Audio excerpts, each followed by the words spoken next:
professionals each afternoon, but at a brand new time. And you'll still hear the weekly wrap-up of the commodity markets right here on WHOW when Commodity Week airs Saturdays at 8:30 a.m. Remember the time change for the daily closing market report on WHOW at our new time, 5:06 p.m. weekdays.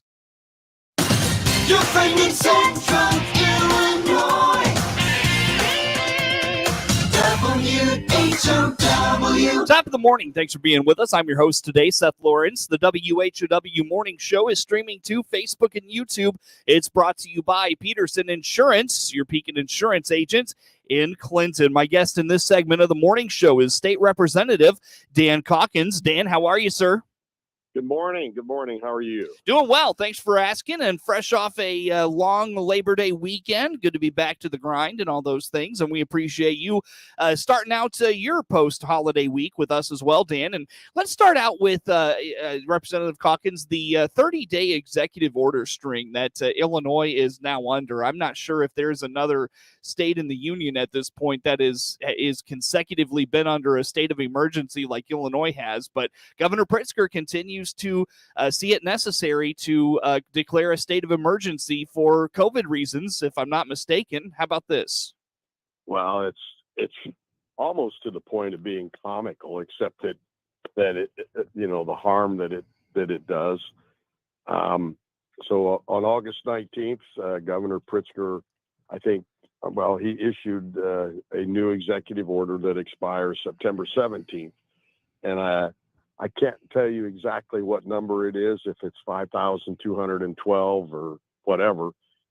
These executive orders continue to put the demands and restrictions in place on Illinois citizens and commerce and a lot of other things that we don't think about.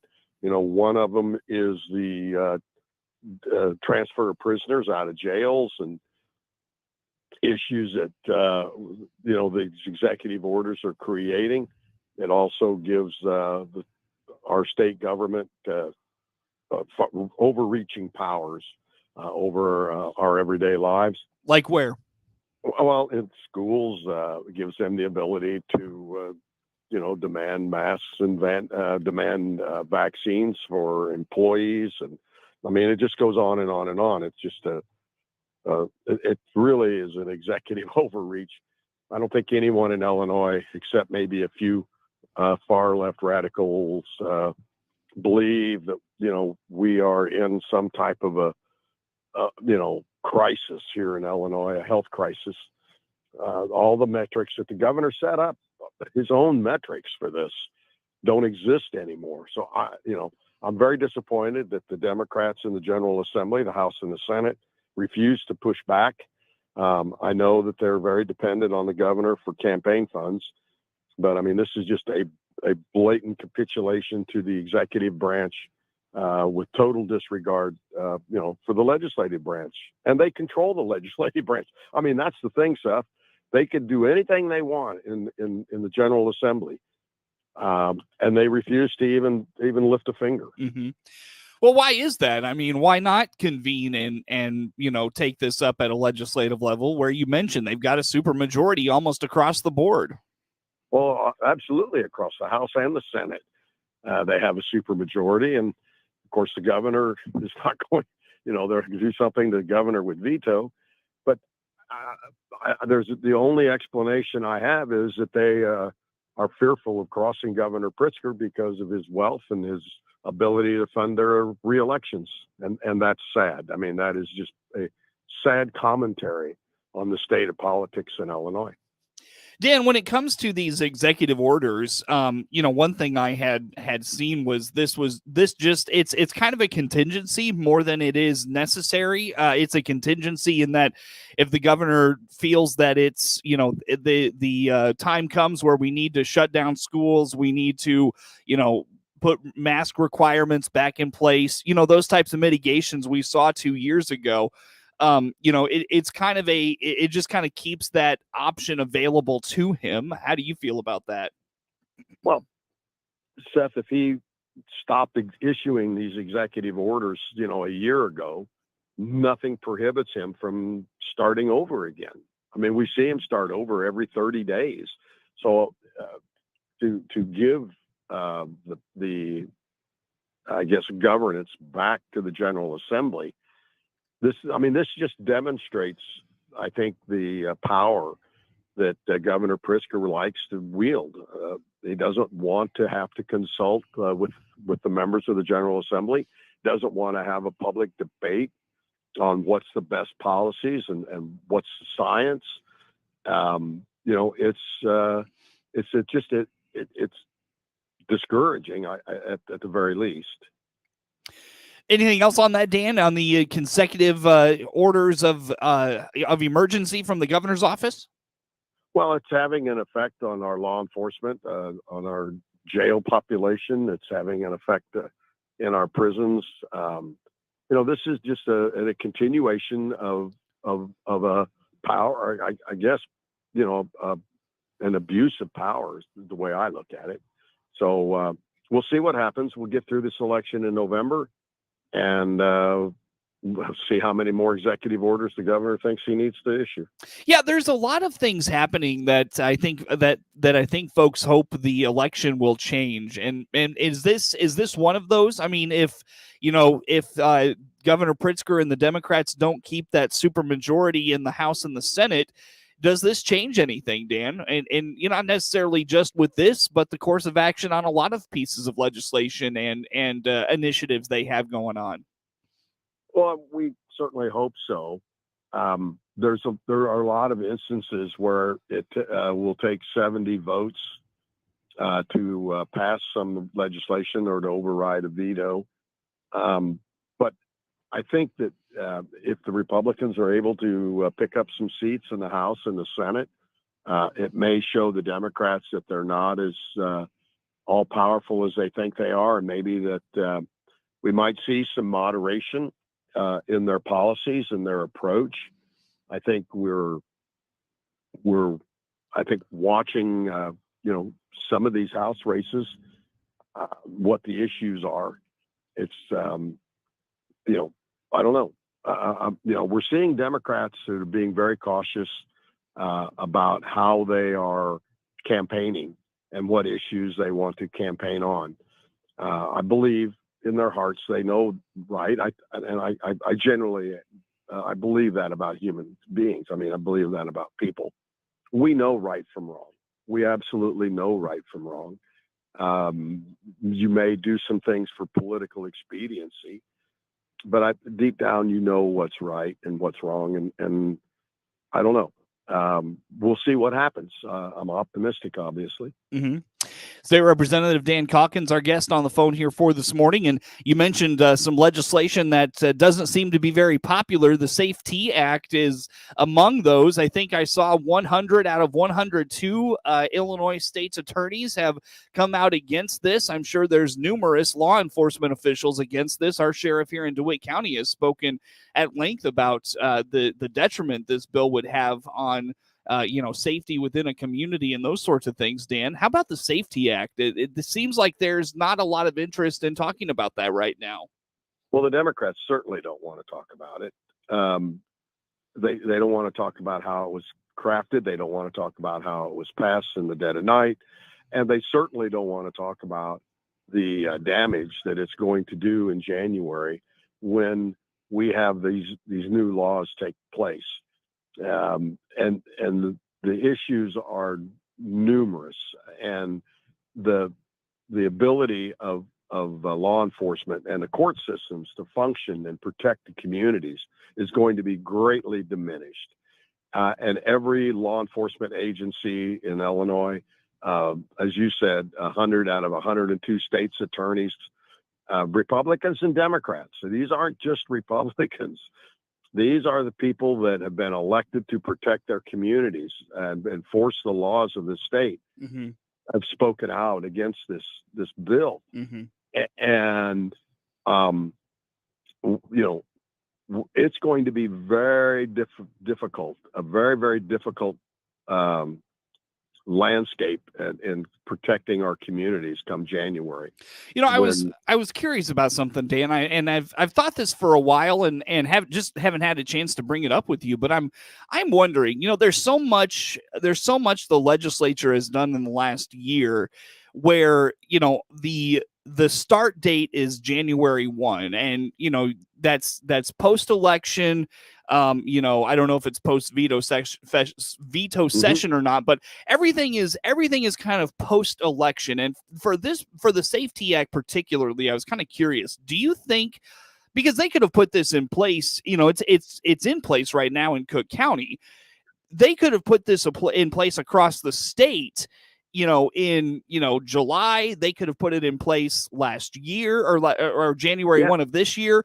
Do you think they did that intentionally to get past the November midterm so people wouldn't see the consequences of this legislation and vote accordingly if they didn't like it? Yes, I think it's very deliberate, Seth. I mean, this was all done under Mike Madigan's tenure.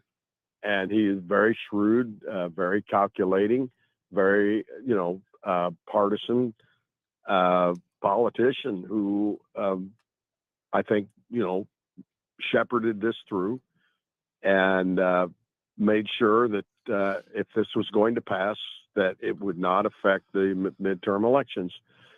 We've done our best to alert people to the consequences of it. I think every honest news outlet has spoken out about it and the damages that could certainly, we feel, are going to occur.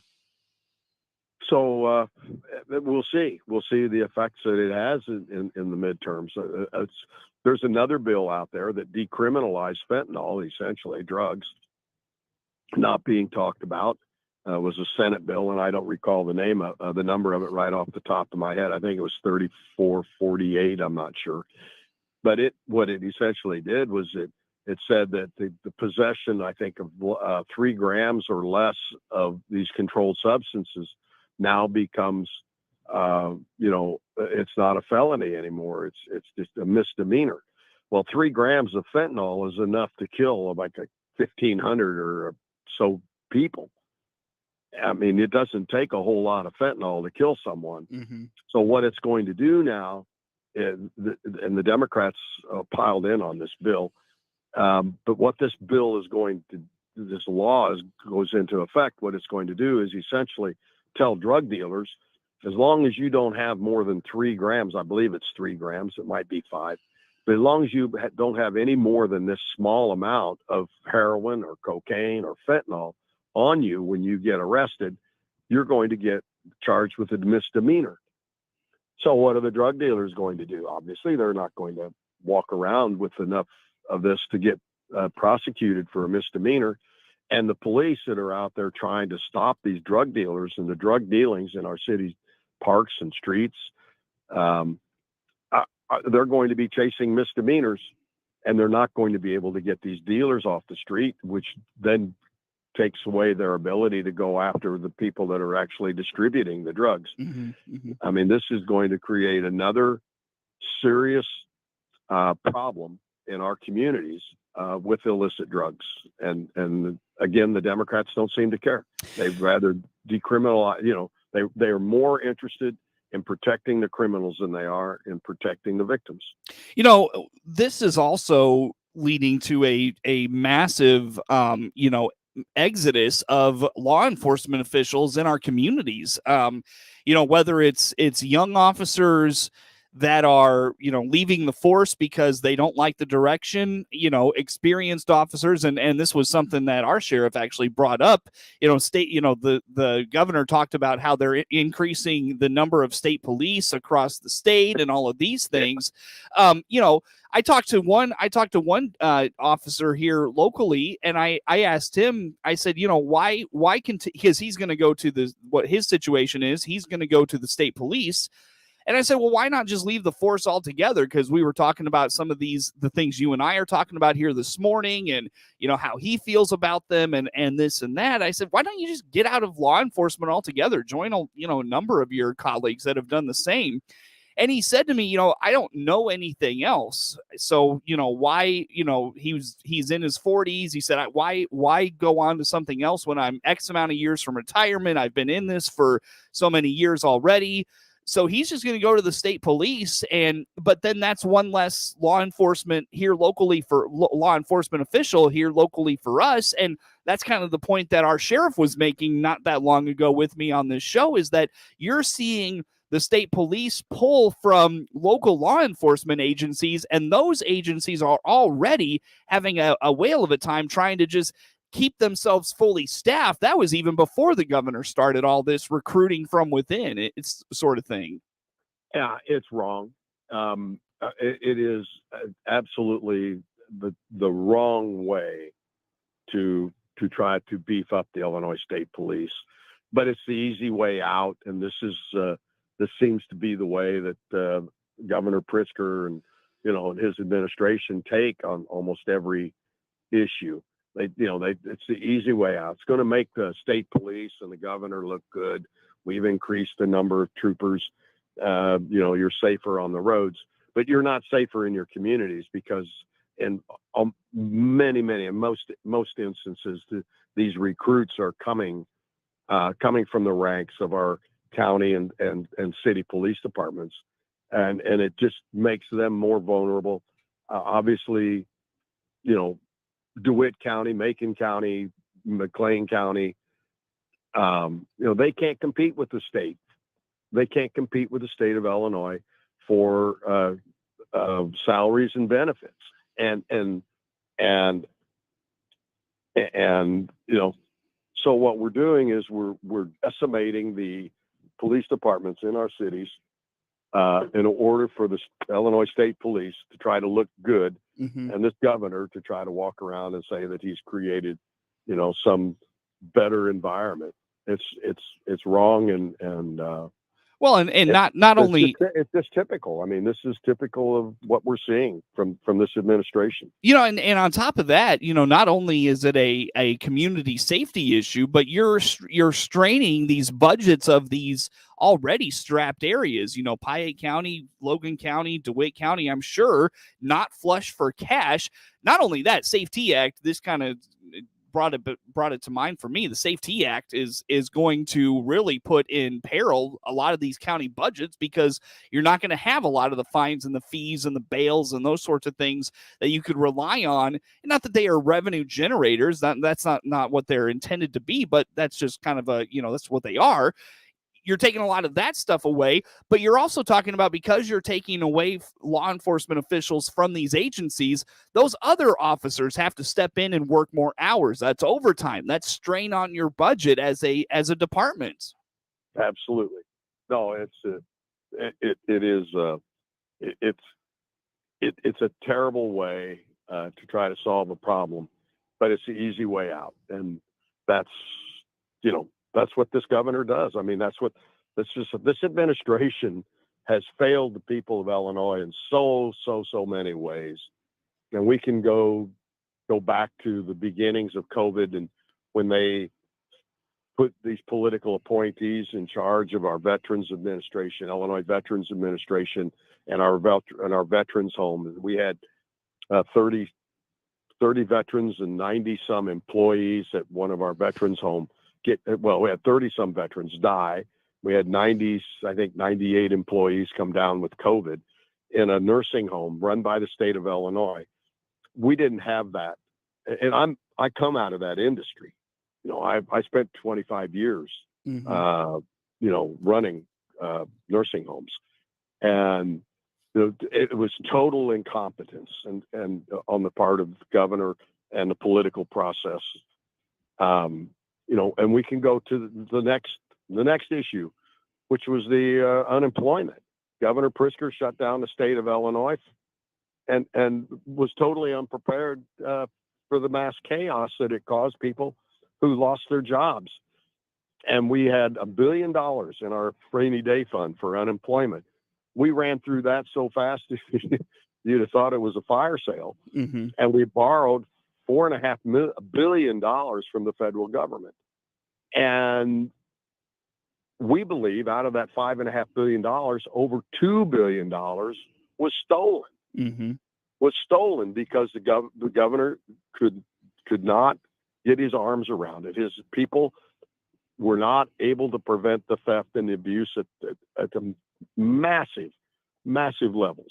Well, that was across on and on and on. Yeah, that was across the country administration though has too. failed I all mean, of us. yeah, you're seeing reports of that all over the country. Hey, Dan, I don't mean to do this to you, my friend. We got to take a time out here. We're not going to have enough time on the other side of a break. So let's do that here. We'll come back with some more. Dan Caulkins, state representative, on the phone with us. More to come on the morning show.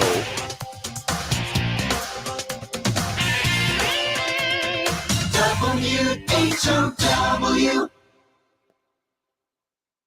Let's check the opening numbers now at the Chicago Board of Trade on this Tuesday. I'm Jim Taylor for the RFD Radio Network. Corn opening slightly higher, beans lower, and wheat starting the day slightly lower. September corn, $6.72 up 3. December corn up a penny, $6.66 3/4. March corn, $6.72.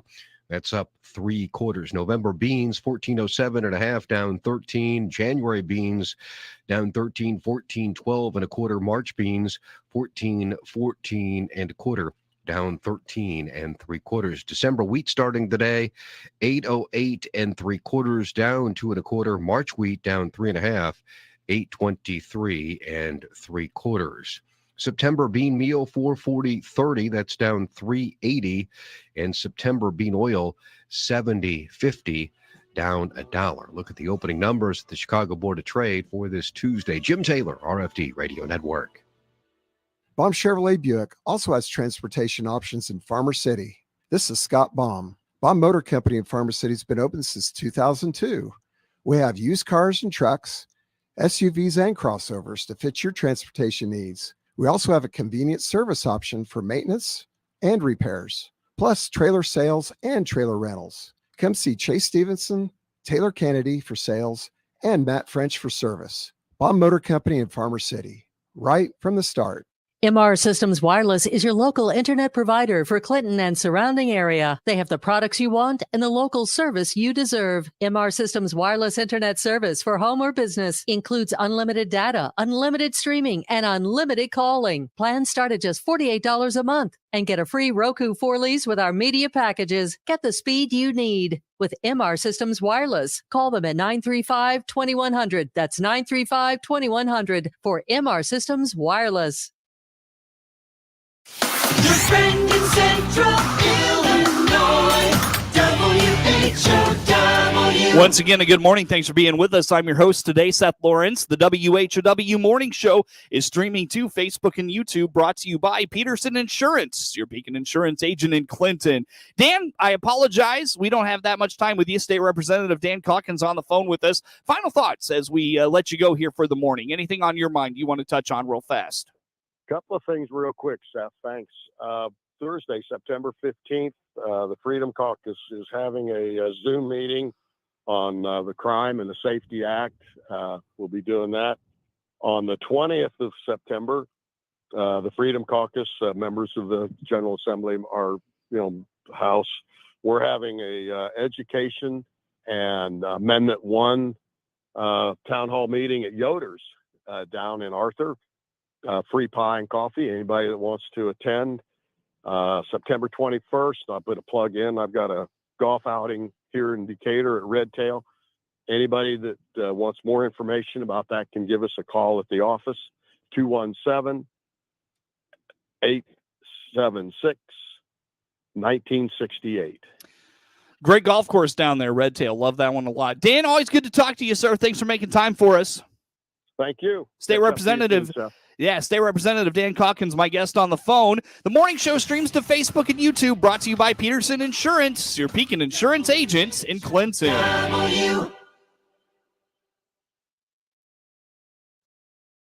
The Big 1520 WHOW Clinton